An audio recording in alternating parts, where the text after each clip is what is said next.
is the There Is Another Way podcast from spencerbruce.com. Making life work as a creative. Hello, Tony. I have here Tony from Marque. Thank you so much for joining us on the podcast today. How are you doing out there?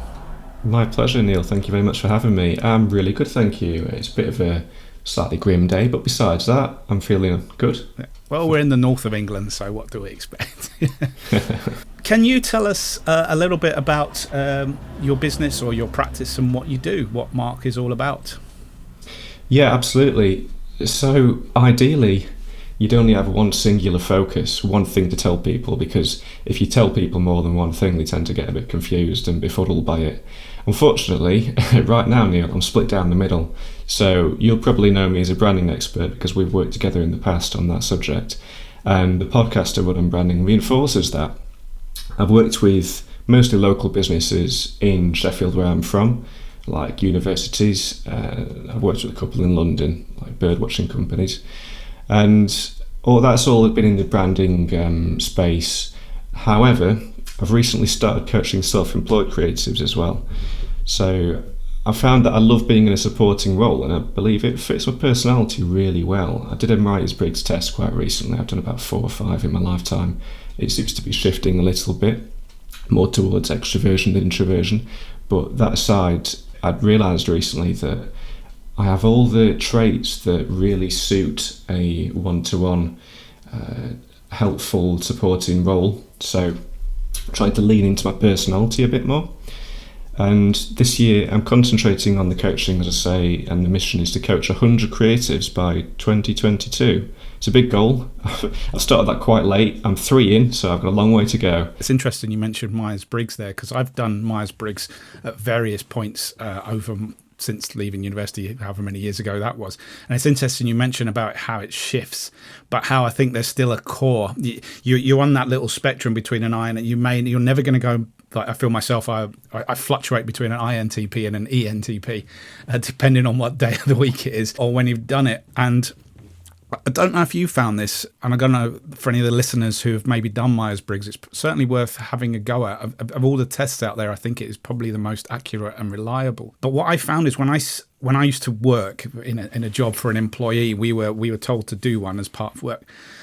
And I found that the answers were very different. It took me a while to figure out that I needed to answer it with my own feelings and answers rather than what I believed this weird expectation of the job I was doing. And then, of course, there was a mismatch between what my job role was and who I actually was. And it took a while to find out. Have you experienced that kind of thing, or have you always kind of had it in the same ballpark?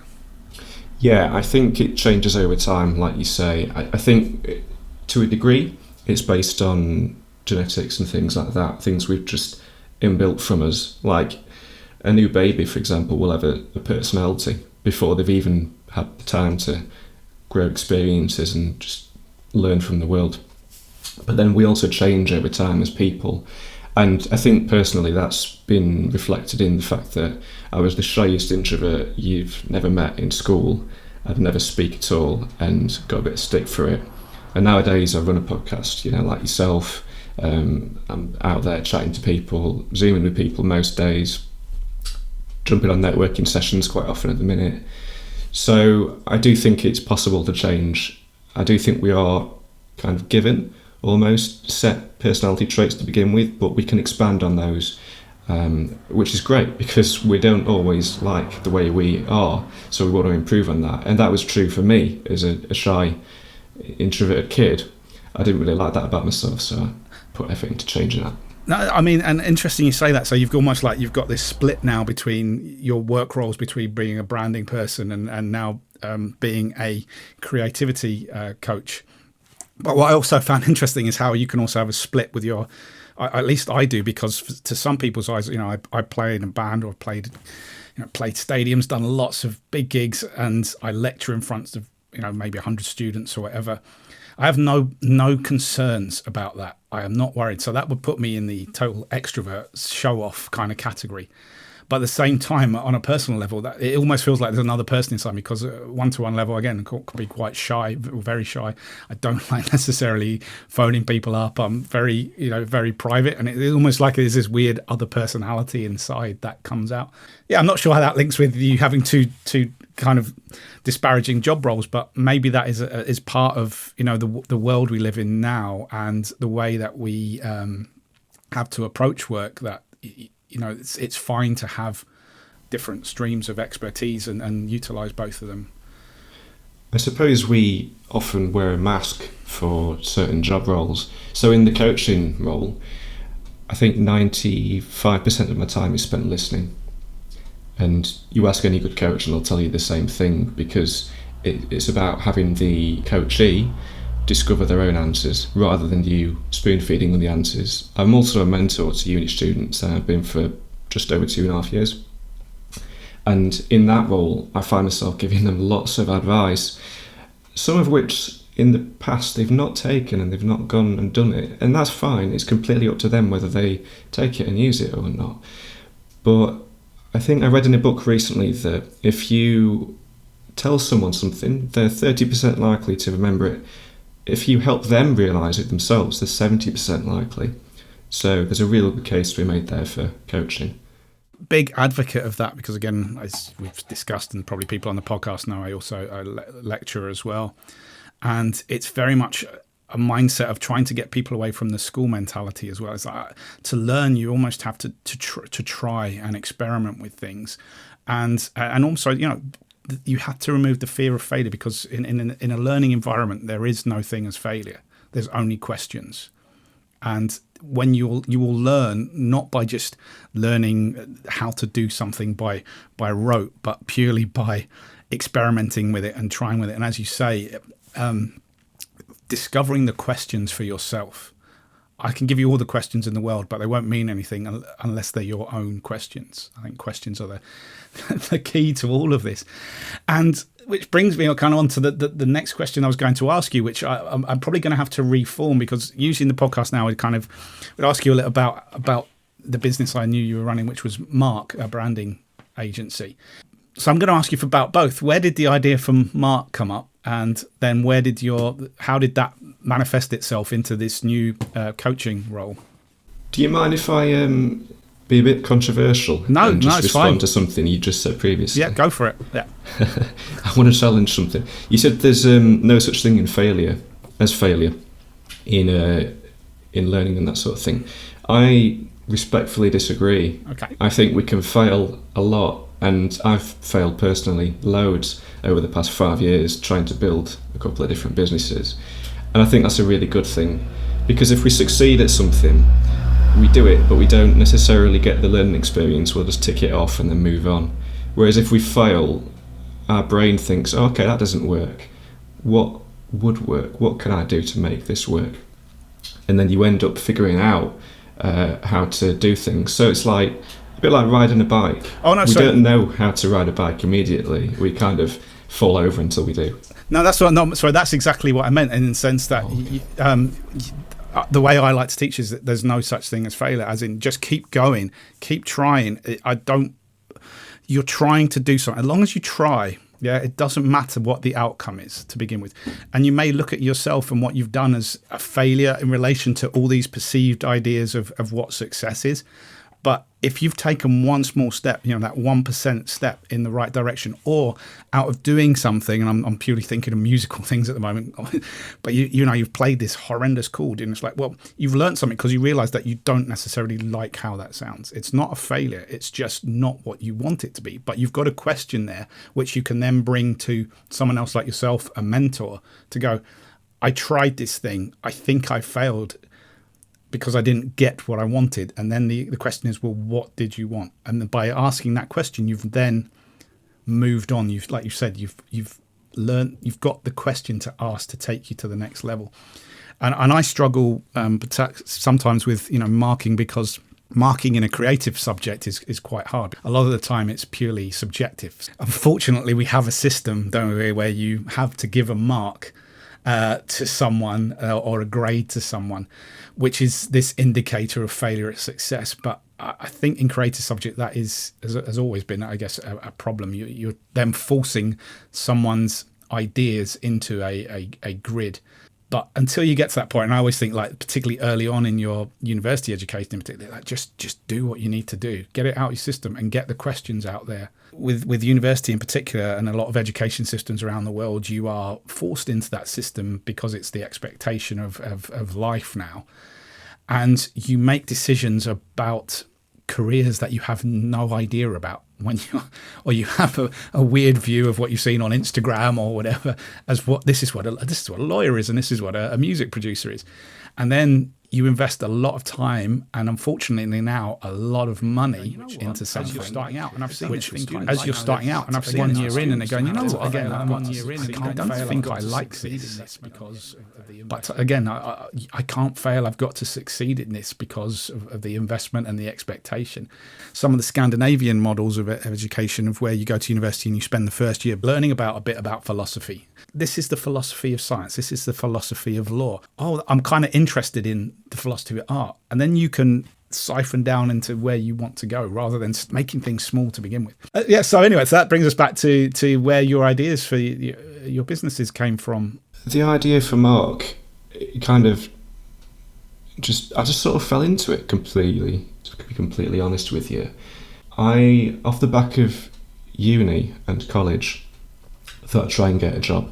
So I was looking for internships, because in the design world, and I was exclusively a designer back then, the way to get into a job is to get an internship somewhere. Fortunately, all the agencies and companies out there that employ designers, excluding the in-house jobs like big places like Debenhams or whatever, which is that kind of thing's shutting down now, isn't it? The agencies and that, they've got about 3 roles each for designers, because they're usually like 10-man teams. So there's not an awful lot of need, and there's a lot of supply, because all the universities are churning out about 150 students each year. So what you end up getting, as I discovered, is a lot of students looking for work and not much work. I soon realised that there wasn't much chance of me getting anything up here without me moving down to London, which I didn't really want to do, because I didn't think my personality suited that environment really. All the hustle and bustle and cars and taxis and things. I ended up volunteering for a year at a gallery in Sheffield called Site Gallery. And I was kind of working out what to do with myself when I was doing that. I was applying for jobs, but over the months, a couple of design jobs fell into my lap from people I knew. The curator of the gallery gave me a job to do, a paid job. I did a job for a charity in Sheffield, which is all about the championing filmmakers. Did a couple of other bits and bobs, like websites. One website I did, I got paid £100. Took me over 100 hours, so it's pretty bad return on that one. We've all been there. Anyway, so I was busy working away, and I thought, maybe I could just turn this into a job. I ended up moving into a co-working space and just deciding there and then just to start working for myself, freelancing for myself. And I created this company called Made by Tone, because to my friends I was Tone rather than Tony. And it was good fun after a point. The first 3 months were spent working on a website, and as a typical designer, I made it with aesthetics first and practicality second, so it looked lovely after 3 months, but it was completely useless. No one could find the way around it at all. It's a complete waste of time. But it was a learning experience, so going back to that failure, it's all good. And I use that as a story now when I'm talking to someone, to people about that sort of thing, about websites. Anyway, I created this website, and then through being a presence in this co-working space, people knew me as a designer, so people started to approach me and ask me for, what would it cost to do this and that and this and that. And I found I got quite a lot of work through just being there. And soon enough, because the other designer moved on, got a job somewhere, I was the only designer in there, so I was doing quite a lot of work. Then over, a couple of years later, struck up a partnership with a web designer, got some bigger work, really good stuff, like £2,000 projects here and there, which is, not too easy to come by when you're just starting out. And cracked on from there. Since then, predictably, you know what I'm going to say, COVID happened, and I've been sort of thrust out of the co-working space, so I'm working from my flat now. And I found that I've been working with people in the coaching sense recently, but before that I was doing a bit of design. I did a bit of work, in fact just finished some work for them this week for English Heritage, which I'm glad they keep coming back for more, because that's a nice client to have in your portfolio. But yeah, long story short, I just sort of fell into it, Neil, and I think the name for Marque, it came about after I got a bit fed up with Made by Tone, because it seemed a bit generic, a bit vague, and no one really knows who Tony is before they say hello to me, and 2 and 2 plus 4, oh, it's that guy. I created Marque, basically my mum suggested it, actually, the name. I was trying to think up names, wrote up like 1,000 of them. None seemed to be a very good fit. Ran it by her, and she came up with Make Your Marque, and from that I thought, oh, maybe that's a good contender. Looked it up, and it actually means to brand a part of something, but if you look up on Google, it'll probably say, it'll mention automobiles, brackets, especially automobiles. I just choose to ignore that bit. So I kind of, yeah, make your mark is the phrase that I don't seem to use, but it's always in my head. Out of that, I guess the necessity now has become that because of COVID, as you mentioned, that you've now had another idea, and you're, I guess, is that more COVID proof at this point? I think so, yes. In theory, because it's over Zoom at the minute, I can just treat anybody to a really powerful coaching session over Zoom on any day of the week, as long as the schedules are both free. So it's a very versatile job. That's not to say design isn't. I mean, I can work wherever I want as a designer, and just as long as I've got my laptop and my tools, I can do whatever. But I guess for me, you touched on a really important point, and I think this has come up in previous podcasts with other guests, and I know I've talked about it recently. I can't remember where, but it's the idea of getting work and social media. And I don't know how you feel about this, but you mentioned being in a co-working space, and I've also, about 5 or 6 years ago, was in a co-working space and definitely got more work. And I think I struggle to tell younger people when they ask about, because they're all about looking for jobs on social media.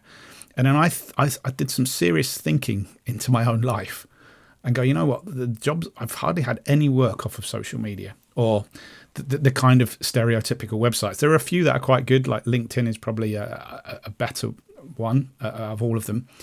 But with particularly music work, you know, someone will post they need a bit of music, and then there'll be 200 responses within 30 seconds. And unless either you're one of the first of those, you're probably not in with a shout. I don't think people take it seriously, because I then thought about some of the projects that I did get off of social media, or from adverts posted in those kind of places. And they were probably the worst projects I've ever done, hands down, because there was no communication. The communication was primarily done in a digital form. Never, for want of a better phrase, saw the whites of the people's eyes that you were doing. So when you're talking through briefs, there was just a disconnect. And I feel that it's the one-to-one interactions you have with people who you meet that bring you work, particularly as a freelancer. The co-working spaces are fantastic for that. Oh, absolutely, yeah. I think it's definitely possible to get work through social media. I know of a chap called Nick Rayburn. He's quite prolific on LinkedIn. His production values are like through the roof. He puts a lot of effort in, posts every day, does fantastic videos. He's all over the place. He's only on LinkedIn though, and now Clubhouse. I think he's got about 6,000 followers on Clubhouse. But he puts all his eggs in that LinkedIn basket for the most part. And I interviewed him not too long ago on my podcast, and I think at that point he had 11,000 followers on LinkedIn. Nowadays, this is maybe a few months later, I think he's got 17 or 16,000 followers. So he's obviously doing something right. And I heard him on his own live LinkedIn podcast a few days ago with another chap called Danny Townsend, talk about how some people don't understand that social media can get you work. He said he had like 7 DMs slide into his inbox the other day asking him about, leads, asking him about work. So it's definitely possible, but this is someone that spent 2 years putting really hard grafting, really hard work in, just being there, being a presence, churning out really good content, building relationships. And I think what you just said at the end, Nick, about having conversations with people, that's something that never really clicked with me until I had a sit down with a coach, another coach recently called Matt Essen, and he was telling me that work comes out of conversations. So when you go to an Apple store, you've got all these geniuses walking around, well, ordinarily, pre-pandemic, and they'll be offering you help. They'll be asking you, can I help you today? And they don't try and sell anything to you, but they just try and help you. And he points out that it's through those conversations that they get people buying things in their stores. I then put two and two together and realised that, actually, in that co-working space, I was having lots of conversations with people, and they were asking about what I do. And I was telling them I'm a designer and I got design work. So I think the common thread is having conversations with people. Yeah, and I think as well, some advice I gave to some students is, particularly, again, this comes back to a music space, but I think it's applicable to any kind of thing, is not constantly shouting out about what you're doing. It's going and finding other people who you're interested in and asking how they're doing and what they're doing. And giving the things that you'd like to receive yourself, the kind of, either the opinions or the comments or things that just G you up when you get a nice comment about, that's a great piece of music. Going back and saying thank you to that person, and how about you? What kind of stuff are you working on? Starting that conversation. And again, maybe that's the thing that can happen through social media, but a lot of people just put their content out there and expect things to miraculously happen. And I don't think it does at all. Interesting you say that. I'm thinking of Nick Rayburn again, the previous example, and what he's doing. And sometimes in his posts, he's talking about, in fact, the last one I looked at, his daughter looks about 3 or so, scribbled all over the floor with some kind of paint.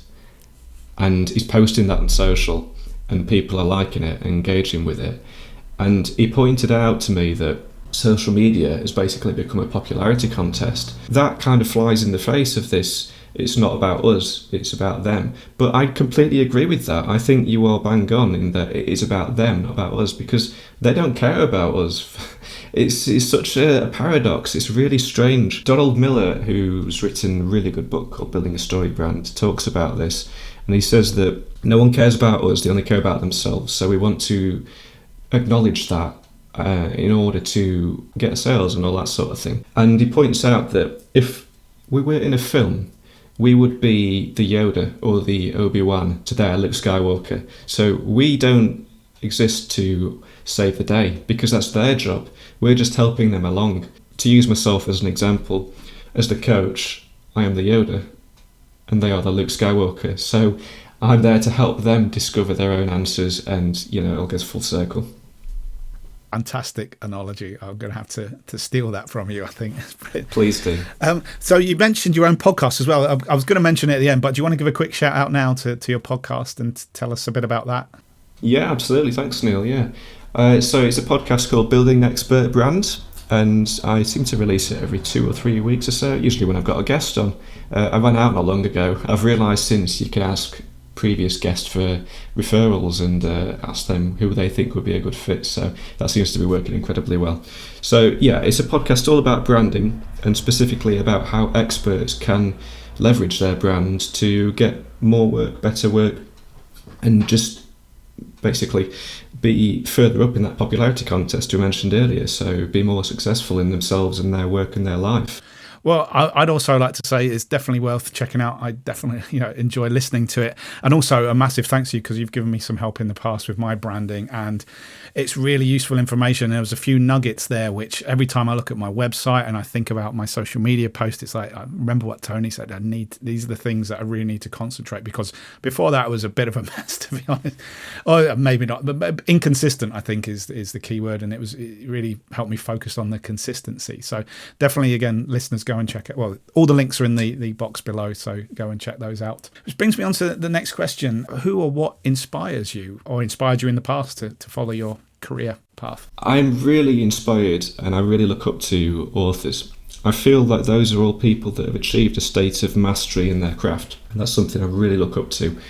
And they have to be brave enough to share their knowledge with others in such a public way to get those books out there. And that's a really scary thing. A lot of us struggle even just posting something on social media. Yesterday I recorded my first LinkedIn video for the first time ever. And I probably should have done that a long time ago, but something was holding me back. So it wasn't until someone actually challenged me to do that I did it. I read a lot of business books, so a lot of business authors, I suppose.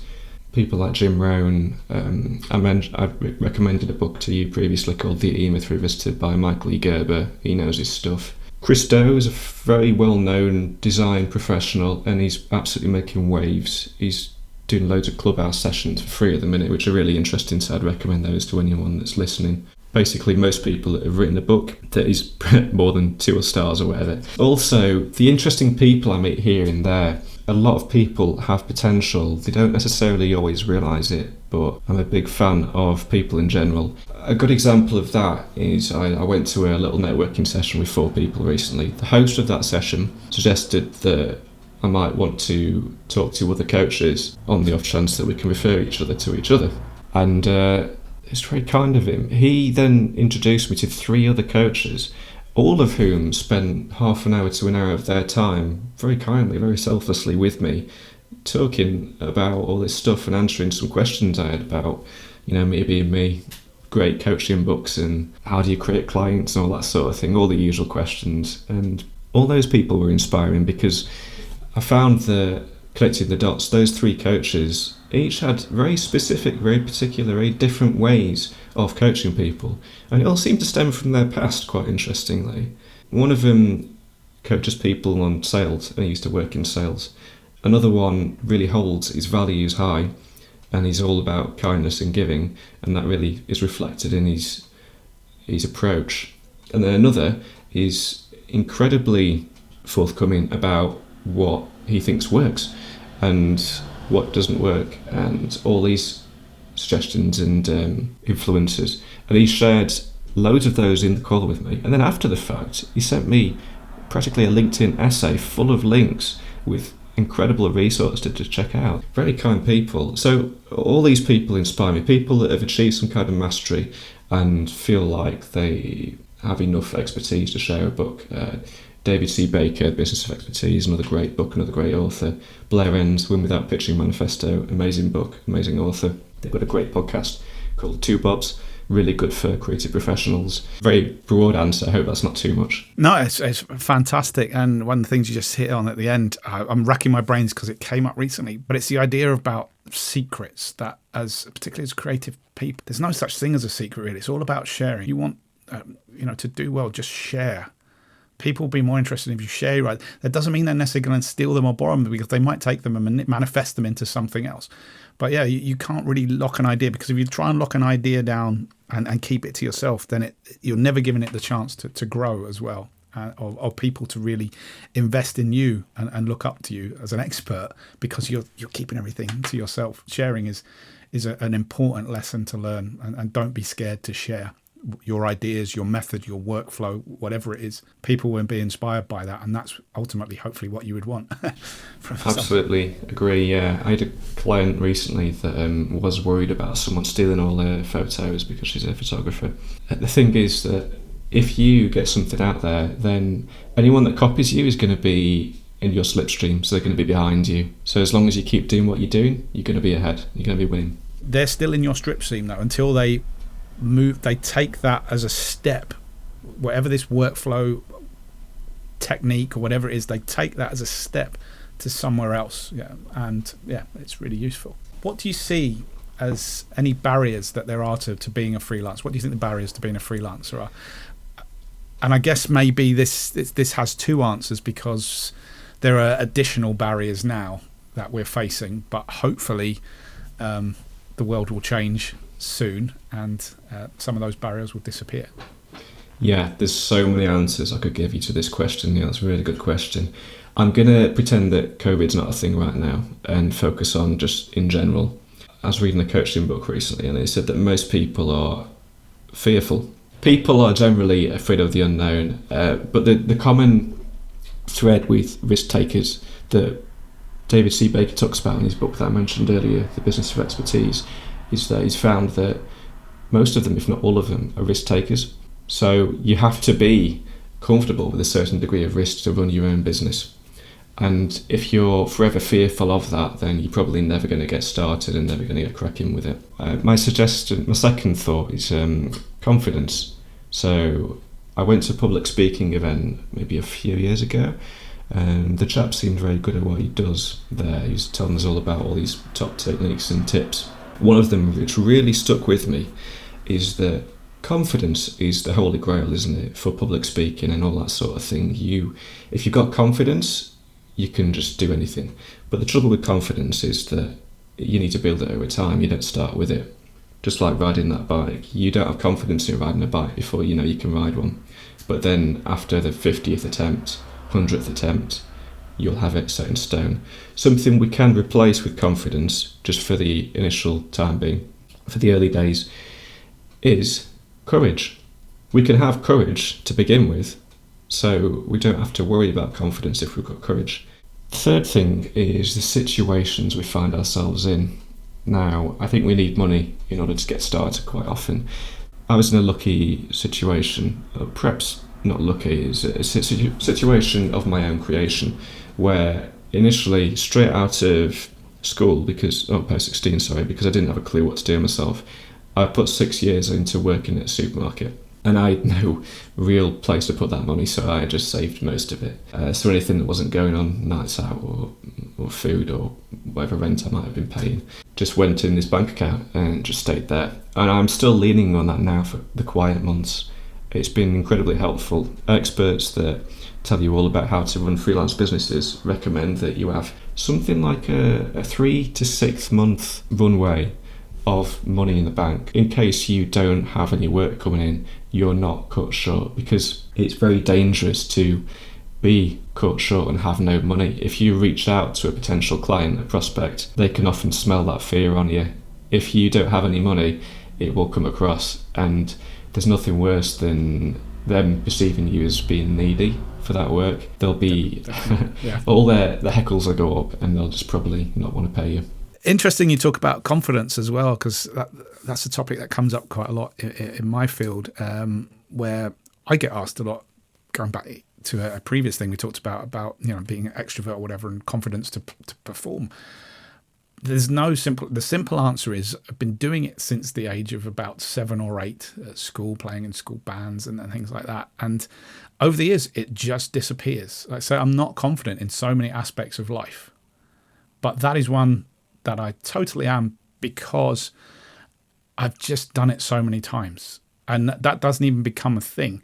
It also is because probably all the things and most of my life has been a bit like Spinal Tap. Spinal Tap was like the biography to my life. All of those things have happened. I've fallen through stages. People have vomited on me. All these things have happened, and you deal with them, and you learn how to.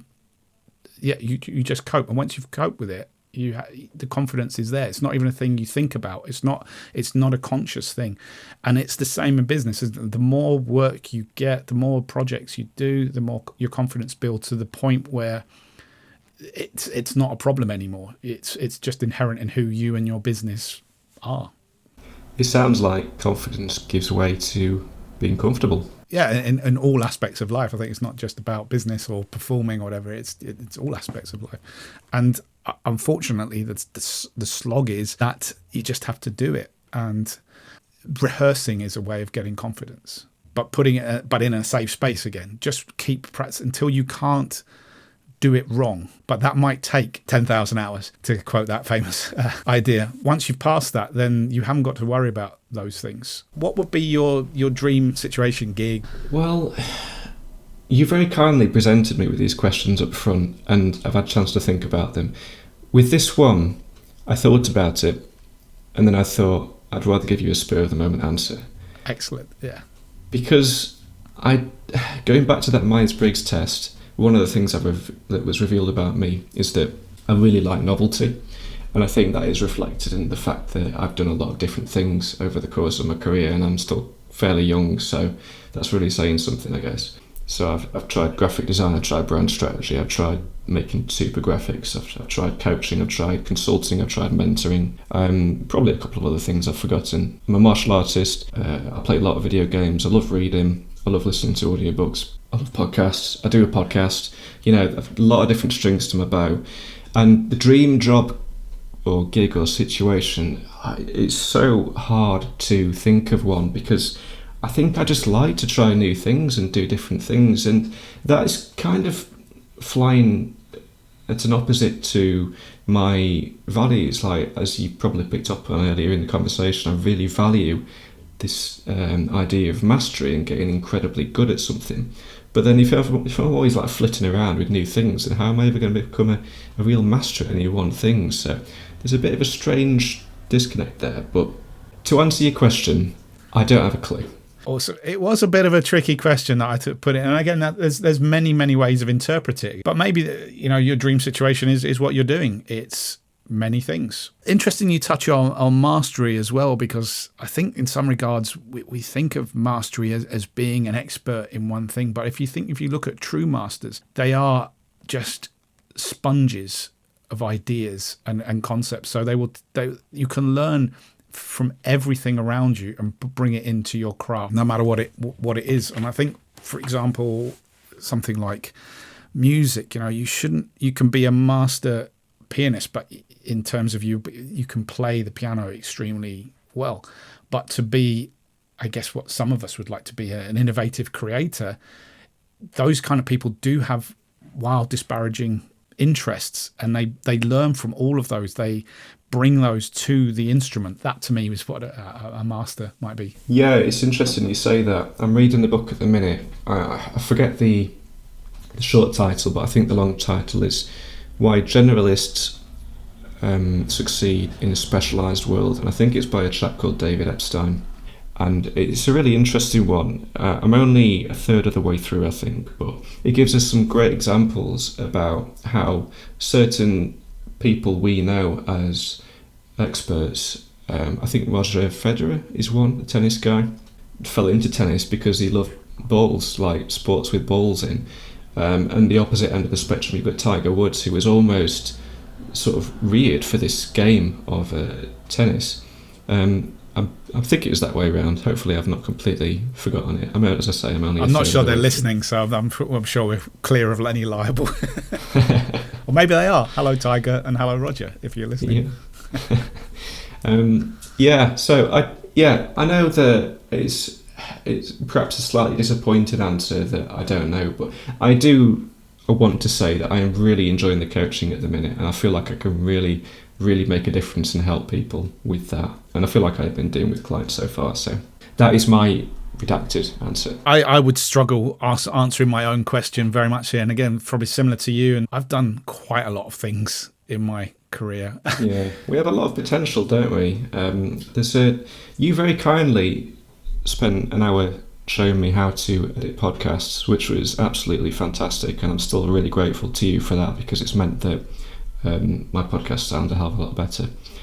But something interesting that came out of that is I nearly ended up doing some podcast editing work for another podcast, and that would never have happened if you hadn't shown me how to. And I was reading a book called, I think it's The Side Hustle, by a chap called Nick Loper, and he makes the point that if you have a skill, if you know how to do something, you can charge for it on the side as your normal job and then just crack on, and there's nothing wrong with that, and that's a completely viable way to make money. So I really do like your philosophy, Neil, of having lots of different pots that you can draw money out of. Well, going back to a similar topic we mentioned earlier, I think bringing back the C word into it, I think myself fortunately had a few pots because this world changed, and one of my bigger pots, gigging, disappeared completely overnight, was gone, and still has not come back, and still has no date when it may come back, even if it's this year. And I'm not trying to be optimistic, but I can't see groups of people in sweaty clubs and pubs getting together this year. It's going to be limited numbers at the very least, or half capacity or whatever, and at which point there won't be the money to hire. It will just be about selling beer in most of those places, and everything else will be maybe coming back next year. As a freelancer, I think it is kind of crucial to have those side hustles, and also realize how many potential side hustles that you have just from doing your day-to-day job that other people may need. And even if it is, like you're saying, just even advice, helping people out, or as you said, a byproduct of doing one thing can lead to something else. Final question I'd like to ask you is, what would your advice be to anyone else thinking about jumping on this journey, creativity, or at least freelancing? Another really good question. I think I've put together two short answers for you, which I may expand on if I can think of a good way to do it. The first thing would be to have faith in yourself. While I've been coaching others so far, I've met people that feel like they've reached a certain level of success. Now others are starting from scratch, and the common denominator is that I've seen great potential in everyone regardless of where they are in their journey. We don't always realise it because we are usually our own biggest critic, but we can really do great things if we give ourselves the chance and employ that courage, which then becomes confidence, which then becomes comfortable. The second point is a bit of a request to try and enjoy the journey. If you imagine a mountain, most people tend to imagine the result they want is at the top of that mountain. But the thing is, there's usually a long way to go to get there, and there's plenty of lessons to be learned and fun to be had by climbing that mountain. Most people kind of want to jump to the success at the top, and I think that's something that it's a recent thing that's happened through things like social media, Netflix, smartphones. Everything technology-wise these days seems to be pushing us, expecting us to get instant success, or rather we expect instant success because we've been trained by these gadgets. And the unfortunate side effect of that is that we expect ourselves to reach instant success. So we're talking about how social media can take 2 years to be fruitful earlier on, and you've got to look at business as being sort of the long-term game. It's very hard to get started, it's hard to keep the ball rolling, but it will start to snowball. So we have to have faith in ourselves and in the process that it will start to snowball. But then you've got to make sure that you do fruitful things and you aren't just spinning around on a hamster wheel, just getting nowhere. I remember when I started, aside from doing that 3 months of worthless website work on myself, I was also doing one post on Instagram a day. I think I did that for a year, and I think I might have got 100 followers out of it. I'm not sure it was worth my time whatsoever. You could argue that it helped me up my skills on Adobe Illustrator a little bit, but it probably wasn't worth it in the long run. I could have probably better spent that time networking or building connections and then meeting people. I don't know. But those are my two thoughts anyway. Have faith in yourself and try and enjoy the journey.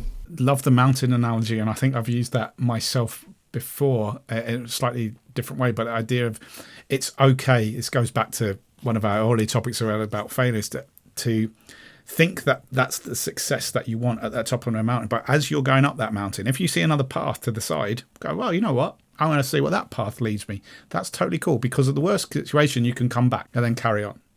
But otherwise, that path might take you to a shortcut up there. It might take you to another mountain that's behind that one that you've never seen before. So it's okay to change your mind. It's okay to reevaluate as you go through the process. And like I say, it's a journey. You only get one chance at doing this thing. So it's hard work. There's no doubt, but whatever job you do is going to be hard work. You are a bit more in control and you can bring your own enjoyment to this. And that's probably crucial as well. And of course, there will be times of immense doubt and wanting to pack it all up. Keep turning up and just keep turning up and chipping away. And something will break and snowball. And when it does snowball, enjoy it. The snowball might melt, but there'll be another one that you can perhaps join on to. Absolutely. I think the only caveat there with the different path is that we want to have our eyes on the top of the mountain. We want to be able to see where we want to go, because if we don't know where we're going to go, we don't know how to get there. So the path might be running us towards a cliff, for example. Keep in mind where you want to end up. And it's absolutely okay to take those other paths, as you say, and that's something to be celebrated, I think. Fantastic. I was going to throw in a bonus question at the end. If you don't want to answer it, it's totally fine. It's not controversial. It's like the other thing was, have you got any kind of creativity tips, like top creativity tips that you could give to our listeners? Oh, you put me on the spot here, Neil. I did. Sorry, I just threw it in the last minute. Okay, top creativity tips. I think, to echo Stephen Pressfield's Do the Workbook, which I loved, just turn up, like you were saying. Just turn up, do it, just crack on. I think Seth Godin tells us that we often, as writers, if we do some writing, have writer's block, or we think we do. But then plumbers turn up, and then they aren't allowed to say, oh, I've got plumber's block, I can't do your pipes today. So try and bear that in mind and try and push through the problems and try and keep going. Like you say, compounding is a real thing. Another great book, I've thrown about way too many in already, but The Compound Effect, I think it's by Darren Hardy. Amazing book, and it really helps you realise how one thing leads to another, to another, to another, to another. Gary Keller, The One Thing, great enough metaphor about dominoes. If you hit that first domino down, the second domino is going to go easier, the third will go even easier, and so on and so forth. So just keep turning up, keep doing the work, whatever that may be, and you'll reap the rewards, and it'll start snowballing or dominoing over time. Oh, so brilliant. That's another thing I'm going to steal for the plumber analogy, because I actually use a builder or a plumber analogy for something in a completely different idea. With music software, lots of students, what's the best music software? It's like they're all tools. It's just a tool. It's just a tool. It's like a hammer. And do you have probably forums online of builders arguing what's the best hammer? Now, because it's the internet, there probably are. But in reality, like hammer, you can use anything to hammer into a wall. That is not preventing you from starting your work. So I'm now going to have to expand on that, though. I like that idea of a plumber turning up and going, oh, yeah, plumber's block. Yeah. Oh, please do. It's not a Tony original. It's from Seth Godin, I think. A play on words there. I guess plumbers do turn up to unblock a lot of. Yeah, very true. Thank you very much. I'm here all week. Fantastic. So, Tony, if we want to find out more about you and the podcast, do you want to send us where we can find you? I'll put all these in the box below. Thank you, Neil. Absolutely. So, okay, I, as I say, have a podcast called Building Expert Brands. A quick Google search should surface it, although I think it's www.buildingexpertbrands.co.uk. And I have a website with separate pages for the coaching and branding, because I don't want to confuse people. I appreciate that I probably confused loads of people here today, but apologies for that. That's at www.letsmarque.it, LETSMARQUE.IT. And if you're looking for the coaching page specifically, and I hope you are, because that's what I want to focus on at the minute, hopefully we can pop that in the show notes. It's basically letsmarque.it/coaching. Lastly, on social media, I'm most active on LinkedIn, so if your listeners search for Tony Gibbs, they'll probably find me easy enough, especially if they've got you already as a connection, Neil. Awesome. All it's left for me to do is say thank you so much for your time. Really appreciate it. Thanks for your insights. I hope the listeners, and I'm sure the listeners, have really found that useful. I'd love to hear your feedback and comments as well. And I'm sure if you want to hook Tony up on LinkedIn or other social media, if you can find him and drop him a message, I'm sure he will appreciate that. Thank you very much. More than happy to be here, Neil. Thank you very much for your time as well.